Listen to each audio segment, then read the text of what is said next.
What if a single voice dared to redraw the entire world? The world's most ancient empires, forged upon centuries of calculated division, shudder at his audacity. The capitals of old power, London, Paris, Brussels, watch with mounting anxiety as their intricate web of influence begins to unravel. He is neither a billionaire nor the ruler of a mighty empire. He owns neither vast oil fields nor global tech companies. Yet, his voice, a single thread in a tapestry of nearly 1.5 billion souls, crashes like thunder from the windswept dunes of the Sahara to the iconic cliffs of the Cape of Good Hope. Imagine a world where the call for change does not thunder from the marble halls of Paris or echo across the corridors of Washington, but instead rises from Ouagadougou, the beating heart of Burkina Faso. In this unlikely city, a man stands tall, his presence commanding, his words simple yet seismic: no more borders. His message is not one of subtle reform, but of radical transformation, a clarion call for Africa to erase every colonial border once and for all. Picture the scene, a secret summit, shrouded in tension and anticipation. In a room heavy with history and suspicion, heads of state from across the continent gather, their faces tense, their eyes wary. Ibrahim Traoré, a man of unassuming background yet unbreakable resolve, stands before them and unrolls a map. But this is no ordinary map. There are no borders, no country names, simply one unbroken Africa. For a single breathless moment, history itself seems to falter. How did Africa reach the brink of such a transformation? To answer, we must travel back to the beginning, to the roots of Africa's division, and the powerful forces now tearing those roots apart. If victorious, this movement could bring true liberation. Imagine one currency, like the euro, but for Africa, facilitating trade from west to east without costly conversions or foreign banks. A single government, not unlike the European Union, but born of African priorities, could coordinate policies on infrastructure, education, and health. One destiny, Africa at last forging its own future, immune to the whims of foreign capitals and distant investors. This is no mere slogan. It is a revolt, a rebellion, a reckoning. The final showdown between freedom and chains, between dignity and domination. For centuries, foreign lines, drawn with rulers and ink by distant hands, have split families, sparked wars, and fueled the ambitions of outside powers. These lines have carved deep wounds across the continent, feeding cycles of dependence and division. Now, a new fire threatens to sweep those lines away, uniting nearly 1.5 billion people, from the bustling city of Cairo to the tip of Cape Town, beneath a single flag. Yet the dangers are vast. History is littered with failed federations and shattered dreams. Chaos could erupt as old grievances resurface. Economic ruin could follow if markets lose faith. Global backlash, from sanctions to military interventions, is nearly certain. The old order, entrenched for centuries, will not fall quietly. Now, in the 21st century, secret alliances and ancient wounds set the stage for a new storm. Africa is not only facing the ghosts of its colonial past, but also the relentless pressures of globalization, digital warfare, and shifting alliances in a multipolar world. Before this rebellion could ignite, Africa's borders were carved by outsiders with clinical precision, sometimes drawing straight lines through deserts, jungles, and even villages. The infamous Berlin Conference of the late 19th century saw European powers dividing the continent like a cake, paying no heed to the languages, ethnicities, or histories of the people living there. The wounds left by these borders have never fully healed. So how did a landlocked, resource-poor nation seize the world's attention overnight? That was the question echoing from Ouagadougou, the quiet capital of Burkina Faso. With no coastline, few mineral riches, and a history of being overlooked in global affairs, Burkina Faso had never been considered a contender on the world stage, until now. Enter Ibrahim Traoré, a young military officer with audacious ambitions and a vision for transformative change. In less than 2 years, a span shorter than a single presidential term in many countries, he ousted French military forces, severed ties with the International Monetary Fund and the World Bank, and reclaimed control over the nation's mineral wealth. These were not mere symbolic gestures. They were opening salvos in a campaign to rewrite Africa's destiny. Consider the gravity of these moves. When Mali expelled French troops in the past decade, it sent shockwaves through West Africa, but the world quickly adapted. When Ghana pushed for control over its cocoa industry decades ago, it sparked a temporary crisis, but foreign buyers eventually returned. Traoré's actions, however, went further. He struck at the heart of financial dependency, challenging the very foundations of global economic control. Then, to global shock, Traoré unveiled a sweeping 5-year plan. A unified African government, one continent, bound by shared purpose and sovereignty. This was not a vague, distant ambition. It was a concrete roadmap, with deadlines, benchmarks, and visible progress. Traoré's next gambit was nothing short of historic. His government launched the Afro Money Trial, a pan-African currency designed to end reliance on the US dollar, the euro, and the CFA franc. Alongside it came Passeport Afrique, a revolutionary travel document meant to let citizens cross borders that had previously been carved by colonial rulers. For the first time, ordinary Africans could travel from Senegal to Ethiopia without endless paperwork, bribes, or suspicion. This vision found substance in the alliance of Sahel states. Burkina Faso joined hands with Mali and Guinea, forming the core of a new bloc that openly defied the old world order. Afro money entered circulation, and the first Passport Afrique stamps were issued to school teachers, traders, and farmers. For the first time, African unity was not just a dream, it was happening, step by step, in the lives of ordinary people. In Paris, Washington, and Brussels, anxiety flared into crisis. Strategy rooms filled with frantic discussions as Western powers braced for a challenge to everything they had built since the colonial era. The French government convened an emergency meeting with European banks operating in Africa, while the International Monetary Fund issued dire warnings about uncontrollable financial risk. The reaction from African leaders was immediate and conflicted. Some watched, paralyzed by uncertainty, fearing the loss of their own power or fearing retaliation from the West. Others whispered about the risks of instability, remembering the tragic fates of leaders like Patrice Lumumba in Congo, Thomas Sankara in Burkina Faso, or Muammar Gaddafi in Libya, men who dared to dream of unity and paid with their lives. At stake was more than just political influence. If Traoré's project succeeded, Africa's sovereignty, resource control, and the global balance of power would all shift.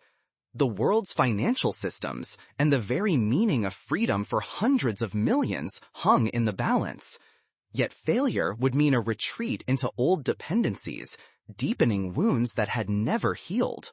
As these transformative plans took root, resistance coalesced. Foreign interests moved swiftly to protect their stakes.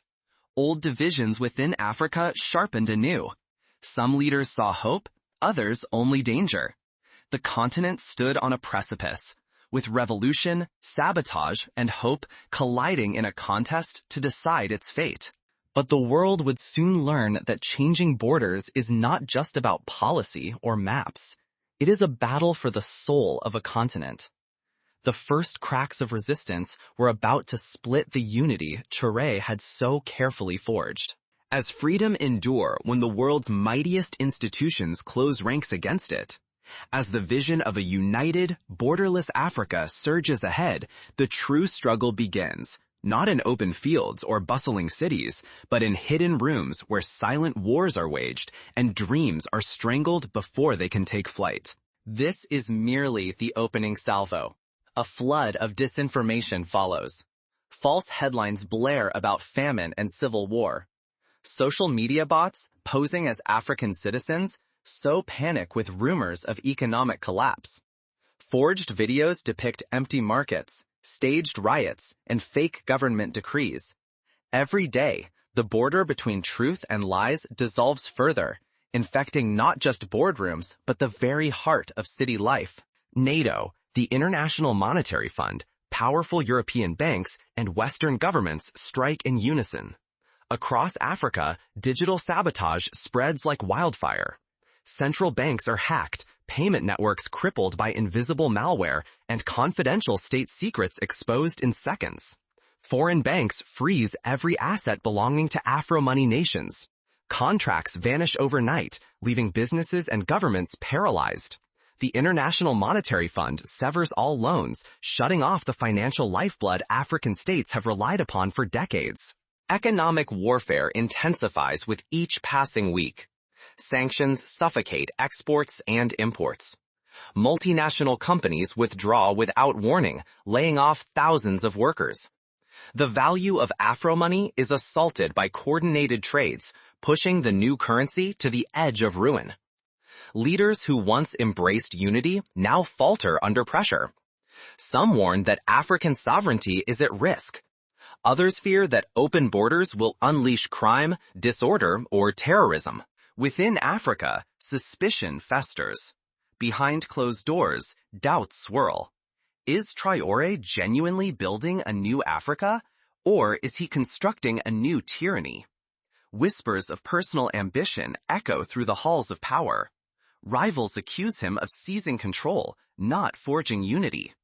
In some capitals, opposition leaders demand coups, insisting the revolution's price is too high for ordinary citizens to bear. But in this darkness, something begins to awaken, a stubborn hope, a hunger for truth, and the courage of a people who refuse to let their future slip away. What if the gravest danger to a dream comes not from outside foes, but from trusted hands within? As the pressure mounts, Traore and his allies find themselves forced into riskier gambits, desperate for a breakthrough. The next move could either shatter the dream or ignite a revolution. Across the continent, people refuse to bow to foreign threats or old fears, even as the risks multiply by the day. Africa stands in the eye of a storm, not just battered by outside powers, but haunted by its own doubts, betrayals, and the memory of uprisings that ended in blood and disappointment. The cost of failure is staggering. Should this dream collapse, Africa may find itself more fractured and exposed than ever before. Yet every act of sabotage seems to fuel defiance. In cities and villages, millions rally behind Afro-money and the promise of a single African flag. Children paint new maps in classrooms. Songs of unity echo in crowded squares. In a small town in Senegal, an elderly woman, once unable to visit her grandchildren in Mali due to border restrictions, now travels freely for the first time in her life. In Nairobi, young entrepreneurs launch startups that accept Afro-money, bypassing the old, costly banking systems. Just as the vision of a united Africa gathers unstoppable momentum, darkness descends. Behind closed doors, two of Traoré's staunchest partners, Mali and Guinea, secretly agree to abandon Afro-money. Lured by Western promises and pressured by threats, they revert to their old colonial currencies, shattering the fragile trust that binds the movement. Traoré refuses to retreat. Instead, he steps into the spotlight, demanding full transparency. In a live broadcast, he lays bare the secret currency deals, naming the betrayers. His speech electrifies the continent, redirecting fury not only at the traitors, but at the foreign powers manipulating events. For many, betrayal by insiders wounds far deeper than any colonial threat ever could. The fallout is swift and severe. Panic erupts as investors scramble to dump Afro-money. Crowds surge into the streets, their anger raw, feeling stabbed in the back by their own leaders. News banners scream from Lagos to Paris, Afro-money in ruins, African unity unravels. Overnight, faith in the project crumbles. Historical parallels abound. In the early 20th century, the collapse of the Latin monetary union in Europe sent economies into chaos. Now Africa faces a similar existential test. Then, the truth breaks open wider. Hackers unleash a trove of digital evidence. Waves of chaos and outrage had been engineered from beyond Africa's borders. Disinformation, bot swarms, even staged protests, all traced to foreign servers. The real enemy, it seems, is both inside and out. A surge of resolve follows. Across Africa, ordinary people rise up in defiance of manipulation, standing with Traoré, not against. Inspired by his courage, new countries line up to join the Afro-Money Union. The currency rallies. The movement, battered but unbroken, surges with new life. Now, as Afro-X lights a new path forward, Traoré faces his greatest challenge yet, healing the scars of betrayal while keeping the fragile alliance intact. Yet the wounds are fresh. Unity, trust, and the fate of the entire project balance on a knife's edge. The dream teeters between collapse and triumph, its final outcome still uncertain. Is the promise of unity merely an emblem, or is it already reshaping daily lives? Soon, Afrolex launches, a groundbreaking digital payment system crafted by African engineers, impervious to outside control. For the first time, Africa's economic destiny is shaped truly by its own hands. This is reminiscent of how India, after independence, built its own space program and digital identity systems despite global skepticism, eventually transforming its global standing. Change moves at a dizzying pace. In fewer than 3 years, more has been accomplished than in the previous 3 decades. It is not just infrastructure that is rising. Hope is too. Afromoney's seamless reach has brought new life to markets from Dakar to Nairobi. Health systems are no longer empty promises. Now, vaccines, treatments, and real maternal care are becoming the norm instead of the exception. What fuels this eruption of progress? The youth. From crowded capitals to far-flung hamlets, young Africans are the engine, driven not by slogans but by the evidence of transformation in their own lives. Local leaders, once pushed aside, now stand at the forefront. They have launched the first Pan-African satellite, opened new universities, and crafted school lessons in dozens of African languages. For the first time, children are taught in their mother tongue by teachers from their own neighborhoods. Step past the headlines and speeches. In cities and villages from the Atlantic coast to the Rift Valley, transformation is unfolding in real time. Every month, new schools welcome their first students, and clinics reach communities that once waited years for basic care. Sleek railway lines now cross borders that were once iron walls, connecting cities that had never before been linked. The new digital currency, Afromoney, lets millions move funds with the swipe of a finger. For the first time, people can build businesses, send money home, and plan for the future without waiting on foreign aid or the approval of distant bankers. At global summits, Africa's voice is different. For the first time, delegates speak not as fragmented states, but as a united continent. They negotiate from a position of strength, refusing to beg for a seat.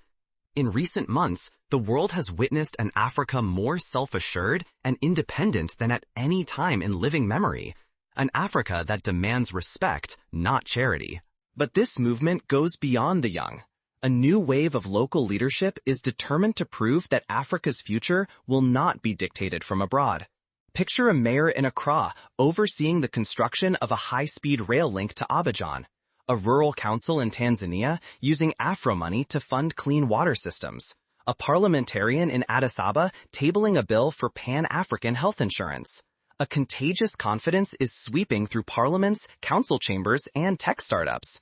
The vision is spreading not through propaganda, but through tangible results. Roads paved, clinics staffed, and opportunities born from unity. Most young people now embrace this future, persuaded not by dogma, but by what their own eyes and hands have built. The stakes are immense. If this movement succeeds, it will upend the world's understanding of Africa's power and potential. If it fails, the cost could echo for generations, entrenching division, deepening cynicism, and leaving millions behind. If an entire continent can rise from centuries of exploitation to the brink of awakening, what part will you play? At the center of it all stands Ibrahim Traoré, holding to a radical, simple idea. No child's right to health or education should ever depend on the approval of foreign powers. He insists that dignity cannot wait and will not let another generation be shaped by broken promises. This is more than policy. It is a line in the sand, a refusal to accept the old world's limits as Africa's fate. But as momentum builds, so too do the forces determined to stop it. The old order is not ready to relinquish its grip without a fight. Historical examples abound. The Arab Spring began with hope but stumbled in the face of coordinated resistance. The European Union, too, faced existential threats in its early days, from economic crises to member exits. Africa's challenge is no less formidable. This is not just the end of a story. It is the instant before a new world exhales its first breath. Africa's dream, unbroken, unified, and undivided, has burned beneath the surface since the first colonial borders were carved. Now, from the heart of Burkina Faso, a movement led by a soldier once dismissed as a reckless rebel cracks open the old myth. Only outsiders can shape Africa's fate. We stand at the edge of unwritten history. Africa will no longer bow to lines drawn in distant palaces, currencies printed in foreign capitals, or the endless cycle of hope and heartbreak. What began as one man's vow, no more borders, has become a rebellion echoing in every corner of the continent. The stakes are nothing less than destiny. If unification succeeds, the world will witness the birth of a force that could reshape every nation, from the golden dunes of Libya to the farthest reaches of Cape Town. Imagine a single African currency, a passport that opens every border, a government chosen by its people, not dictated by foreign hands. These are not distant dreams. They are blueprints, already being drafted in back rooms and city squares. So the question returns, sharper than ever. Will you watch as history happens, or will you help write the next chapter? Will you defend the lines that divide, or risk everything for a freedom powerful enough to restore what was stolen? Yet with every act of sabotage, the answer grows louder: unity. In markets from Lagos to Dakar, in classrooms and crowded streets, millions have chosen to believe. They sing in the open, paint new flags, and demand a future not dictated by others, but shaped by their own hands. The call for dignity, for agency, for hope rings out across the land. But the vision is fragile. It has enemies. Powerful interests, both inside Africa and beyond its shores, marshal every weapon: disinformation, cyber attacks, economic pressure, political manipulation, to turn hope into chaos. These are not distant threats. They are battle lines, drawn today in headlines and on digital frontiers. Every step forward is shadowed by the ghosts of the past, by those who profit from Africa's divisions. Africa is scarred, but not broken. For the first time in living memory, it holds the pen. What will you do with it? This story is not finished. Across the globe, eyes are fixed on Africa, some with hope, others with fear. Will this be the dawn of true liberation, or another dream broken by old powers? The ending depends on choices made now, by leaders, by communities, and by you. Africa stands at the threshold, pen in hand. The next chapter is unwritten. Choose your place in the story. History teaches us that unity is never handed down. It is seized by those who dare to dream together, to build together, to fight for one another. Whether you are in Accra or Atlanta, Nairobi or New York, your voice matters. The struggles of the past do not have to define the future. If you believe in this vision, there are concrete steps you can take. Support local African businesses. Educate yourself and others about Africa's history and its current transformation. and stand against the spread of disinformation. Demand that your leaders, wherever you are in the world, respect Africa's sovereignty and right to self-determination. Celebrate African innovation. Share stories of Afro-X, of Passport Afrique, of new schools and health clinics.